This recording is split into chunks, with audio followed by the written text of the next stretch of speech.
ये जो आपके अमित देवगन होने का जो ब्रांड है इसको हटा के पीछे लटक जाएंगे। मैं यही तो कर सकता था, पर उसने कहना था मैं गिरूंगा ही और तुझे लेके गिरूंगा, तो मैंने कहा फिर गिर जा, मुझे लेके मत गिर। साहिल पे रख सका नहीं खुद को संभाल कर, साहिल पे रख सका नहीं खुद को संभाल कर, वो जिसने रख दिया था समंदर उछाल कर।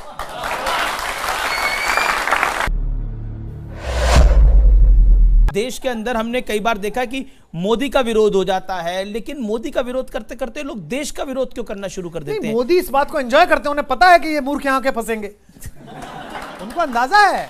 और ये सब लोग नरेंद्र मोदी के लिए काम कर रहे हैं। ये नरेंद्र मोदी के खिलाफ कुतार्किक बात करके विरोध करने वाले, हमारे वाले के साथ भी तो ये चक्कर था भाई। अब क्यों नहीं कर रहा? करना, अब बोल मोदी के खिलाफ। पड़ गए, हो गई ठंडी। हम भी तो यही कह रहे थे। हम क्या कह रहे थे यार, नेता अपनी जगह, अब वो प्रधानमंत्री बन गया भाई, अब उसके निजी जीवन पर टिप्पणियां बंद करो, हर बात में उसे गाली देना बंद करो, तुम्हें जो नाली सौंपी है वो देखो। पर मैं एक और नेता दिखाता हूं आपको, राहुल गांधी। अब राहुल गांधी विदेश चले जाते हैं क्यों? अच्छा देखिए क्या है, राहुल गांधी इस पूरे देश की व्यवस्था में कंपैरेटिव एनालिसिस का शिकार हैं। अब चक्कर क्या है, सामने उनको ऐसा प्रतिद्वंदी मिल गया है प्रधानमंत्री के रूप में, और वो जो दूसरे वाले हैं देश के, हाँ मतलब मैं तो अहमदाबाद गया था, मैंने लोगों से कहा यार एक मांगा था तुमने 2 भेज दिए, बताओ। वो दोनों इतनी मेहनत करते हैं कि फिर लोगों की तुलना होती है। तो ये राहुल गांधी के लिए मेरी निजी सलाह हो सकती है, वो भद्र पुरुष हैं, भारतीय राजनीति के भले आदमी हैं, सीखने की कोशिश कर रहे हैं, पर वो दुर्भाग्य से, राहुल द्रविड़ इतने बड़े करियर था उनका, सौरभ गांगुली इतना अच्छा कैरियर था, लेकिन संयोग से वो एक ऐसे आदमी के समय में पैदा हुए जो उनसे दुगनी सेंचुरी मार रहा था। अगर राहुल द्रविड़, सौरभ गांगुली उस वक्त पैदा होते जब सचिन नहीं थे, तो आज वो देश के और बड़े स्टार होते। राज्यसभा की सीट अगर खाली होती है तो सुनने में आता कि कुमार विश्वास वहां जा सकते हैं, लेकिन आप जाते नहीं या जाना नहीं चाहते। 2 अंतर हैं हमेशा। एक तो है जगह बनाना, एक होता है जगह घेरना। मैं जगह घेरना नहीं चाहता, मैं जगह बनाना चाहता हूं कि जब भी बने मेरी जगह बने। यानी खबरों में दम है, हमारे सूत्रों में दम है। आपके सूत्रों में दम है, लेकिन मैं अपनी पार्टी के नेता की तरह इतना ओछा नहीं हूं कि मैं मीडिया प्लेटफॉर्म पर उन लोगों के नाम बोलूं जो मेरे पास राज्यसभा ले लेके आते हैं या कहते हैं हमारी ओर से आ जाइए। उनका मैं आभारी हूं, वो दोनों तीनों पार्टियां जो भी आई हैं उनका मैं बहुत आभारी हूं कि उन्होंने ऐसा सोचा मेरे विषय में। मुझे लगता है समय सही होगा, अनुकूल होगा तो हो जाएगा, और नहीं भी होगा तो भी मैं कुमार विश्वास तो मरूंगा ही यार, कम से कम इतना तो। चलिए एक सवाल पूछते हैं, अगर अरविंद केजरीवाल आपको मनाने आते हैं, कहते हैं कि आ जाओ विश्वास, दोस्त हो तुम हमारे और उप मुख्यमंत्री बन जाओ, तो मान जाएंगे कुमार विश्वास? एक तो होता है कि पता ना होना आपके बारे में ना, और एक बात होता है कंफर्म होना। तो वो जो आप कह रहे हैं, पहले पता नहीं था, अब कंफर्म है कि क्या कंफर्म है? मेरे प्रोड्यूसर कह रहे हैं जरा पूछिए क्या कंफर्म है। कंफर्म यह है कि भारतीय राजनीति में कई प्रकार के रोग हैं। जैसे भारतीय जनता पार्टी है, वो मधुमेह है, आप मेहनत कराइए, दौड़ाइए उन्हें, कराइए, थोड़ा करिए तो ठीक स्वस्थ काम करेंगे। होता ना, आपको शुगर हो गई तो दौड़िए, भागिए, पसीना बहाइए, काम है ना, ठीक हो गया। कांग्रेस है, वो भारतीय राजनीति में जितने प्रकार के कुमार्ग पैदा हुए उनकी गंगोत्री है, वो कैंसर जैसा है। काट दीजिए, कुछ इलाज कर दीजिए, ट्रांसप्लांट कर दीजिए, ठीक हो जाएगा जी। भारतीय राजनीति में कुछ लोग एड्स हैं जी।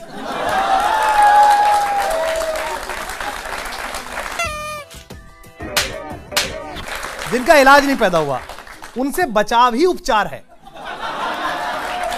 कि आप उनसे बचे रहें कि भैया माफ करिए हमको, हमसे हो गई। केजरीवाल बदल क्यों गए? क्योंकि वो भी सामान्य परिवार से आते हैं, बदल क्यों गए? देखिए, मैं इन दिनों राम पर बोल रहा हूं, जब मेरे पास विषय इतना बड़ा हो तो मैं ऐसे घटिया घटिया विषय पर क्यों बात करूं? आप मुझे अच्छी बात करिए आप। अब अच्छी बात कर लेते हैं, भविष्य की बात करते हैं। अच्छी बात। खबर तो यह भी है कि बीजेपी चाहती है कि आप उनको ज्वाइन कर लें। नहीं, इसमें अधूरी खबर इसलिए है कि बाकी और कई हैं जो चाहते हैं मैं उन्हें ज्वाइन कर लूं, और भी बाकी लोग हैं जो चाहते हैं उन्हें ज्वाइन कर लूं। फिर मैं दोबारा दोहराऊंगा कि जगह घेरना और जगह बनाने में अंतर है। पहली भी राजनीति इसलिए नहीं की थी कि राज्यसभा जाना है, इसलिए नहीं की थी कि पार्टी बनानी है, इसलिए की थी कि मुझे लगा एक सकारात्मक परिवर्तन हो रहा है, भारत अपनी विचार के टर्निंग पॉइंट पर है। अगर आज मैं नहीं खड़ा हुआ तो युग मुझसे पूछेगा, इसलिए मैं खड़ा हो गया। हमारे घर से ही शुरू हुआ, हमारे घर में प्लान बना, जहां मैं रहता हूं वसुंधरा में, वहीं मीटिंग्स हुई शुरुआती, वहीं पार्टी का प्लान बना।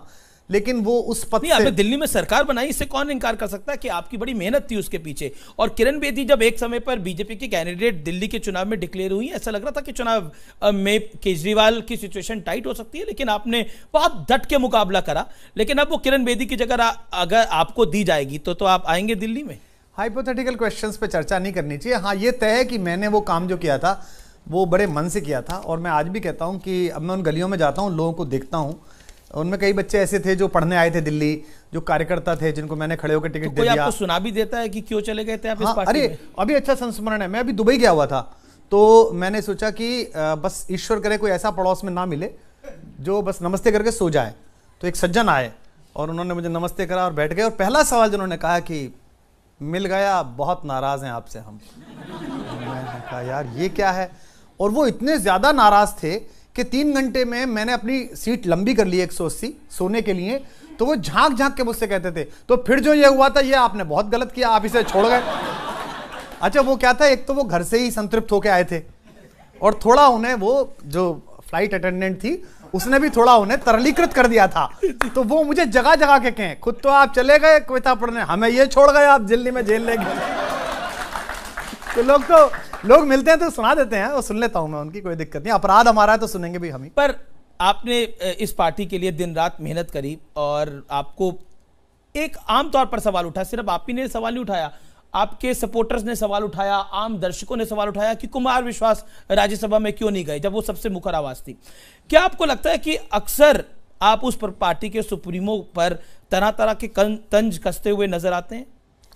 नहीं, देखिए क्या है, ये अंदर अंदर तो पहले लगातार बात चलती रहती थी, और मैं लगातार बोलता रहता था कि ये गलत है, ये गलत है, ये गलत है।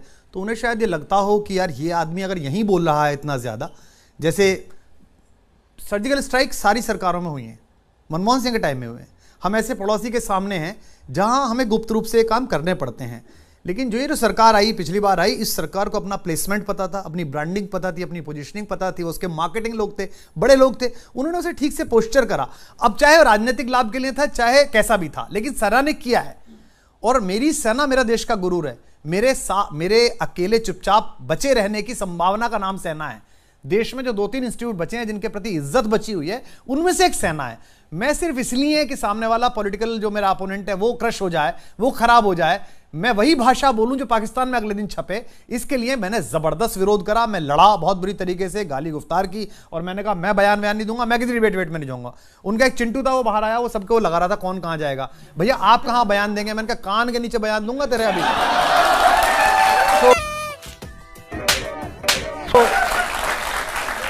क्योंकि सबसे पहले अरविंद केजरीवाल ने सवाल खड़ा करा था। अंदर जाके कहा कि कुमार भैया ये कह रहे हैं कि कान के नीचे जवाब दूंगा। तो मेरे को आके नेता ने पूछा, अरे यार तूने उसको ऐसा कह दिया। मैंने कह दिया नहीं, दौड़ा के मारूंगा, क्या मतलब है, क्या बकवास कर रहा है तू, ये कल छपेगा।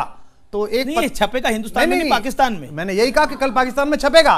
तो एक पत्रकार से नेता और नेता से पत्रकार बने, ज्ञानी सज्जन बोले, अरे सर बहुत दिन मीडिया चलाया, कहीं कोई नहीं छपता छपाता, आप बेफिक्र रहिए कुमार साहब, बेफिक्र रहिए। अगले दिन देखा तो फ्रंट पेज पे डॉन में छपा कि दिल्ली सीएम ने सर्जिकल स्ट्राइक पे सवाल उठाए। मैंने कही क्या है, क्या मतलब है इस बात का। तो अब ये तो भाई आपके घर का कोई आदमी, आपका भाई, आपका दोस्त है ना, 5 पैग 6 पैग दारू पी के कुएं में गिरने जा रहा हो, तो आप क्या करेंगे? लटक जाएंगे, मत जा, खींचेंगे, पूरी एनर्जी लगा देंगे। ये जो आपके अमित देवगन होने का जो ब्रांड है, इसको हटा के पीछे लटक जाएंगे। मैं यही तो कर सकता था, पर उसने कहना था मैं गिरूंगा ही और तुझे लेके गिरूंगा। तो मैंने कहा फिर गिर जा, मुझे लेके मत गिर। मैं बाहर खड़ा रहूंगा, तू गिर भाई। नहीं मांग रहे। अरविंद केजरीवाल चुपचाप हो गए हैं, वो गाय बगाए नरेंद्र मोदी की पॉलिसी का समर्थन भी कर देते हैं। ऐसा बदलाव क्यों दिख रहा है आपको? ये तो 6 साल का है, वरना 12 साल रखो भोगली में तो सीधी नहीं होती। आप चिंता क्यों कर रहे हैं? ये तो 6 साल का है। कहीं अभी चुनाव हो जाने दीजिए, जो भी परिणाम अच्छा बुरा होगा वही भाषा लौटा। अभी डेनमार्क जाने से भी उनको रोक दिया, तब भी कुछ नहीं बोले वो। हाँ, वो डेनमार्क अपने 5 मित्रों को लेके, 6 मित्रों को लेके बताने जाने वाले थे कि यूरोप में प्रदूषण मुक्ति ऐसी कैसी हो जैसी उन्होंने दिल्ली में कर दी है। तो वो फिर मुझे लगता है कि डेनमार्क को लगा होगा कि भाई वहां बहुत प्रदूषण है, यहाँ मैं तो वहां भी गया हूं। तब भी कुछ बोले नहीं, और जबकि अर्थव्यवस्था में इतनी हालत देश की फिलहाल इतनी बेहतर नहीं है, उन्होंने बोला हम वित्त मंत्री के साथ खड़े हैं। 370 पे भी वो सर्जिकल स्ट्राइक पे साथ नहीं थे, लेकिन 370 पे साथ हैं। वो सर सबके साथ खड़े हो जाएंगे, जब तक चुनाव होगा तब तक सबके साथ खड़े हो जाएंगे, चुनाव के बाद फिर एक बार बैठिएगा फिर देखें। आप आए और हम एक आपको तस्वीर दिखाएंगे, आप अपने अंदाज में उस पर एक लाइन पढ़ दीजिएगा। पहली इमेज राहुल गांधी की है, वो इमेज हम स्क्रीन पे डालते हैं, क्या कहना चाहेंगे? अब मैं क्या करूं, नहीं बोलेंगे तो फंस जाएंगे। इस अधूरी जवानी का क्या फायदा, वो एक लाइन काफी है। एक दूसरी इमेज आपके परम मित्र की है, मैं दिखाता हूं वो भी, जिसमें धुलकर नजर भी न पावन बनी, आंख में ऐसे पानी का क्या फायदा। लेकिन एक शेर मैं पढ़ना चाहता हूं जी। साहिल पे रख सका नहीं खुद को संभाल कर, साहिल पे रख सका नहीं खुद को संभाल कर, वो जिसने रख दिया था समंदर उछाल कर।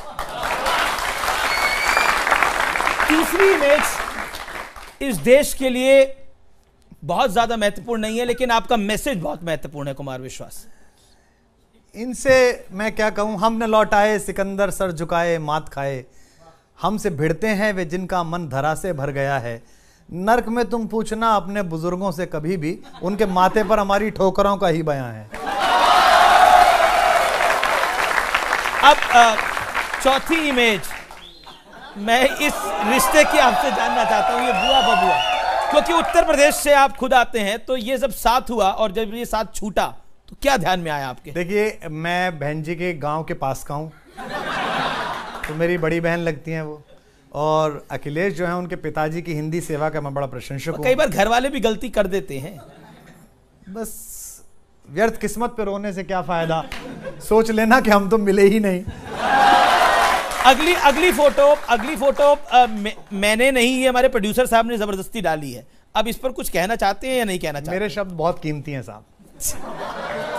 चलिए, कुमार विश्वास आप यहां तक आए और मैं आपको शुभकामनाएं देना चाहता हूं। आपकी किताब, इस किताब के लिए पीछे इनकी भी फोटो आ गई। अरे क्या बात है जी।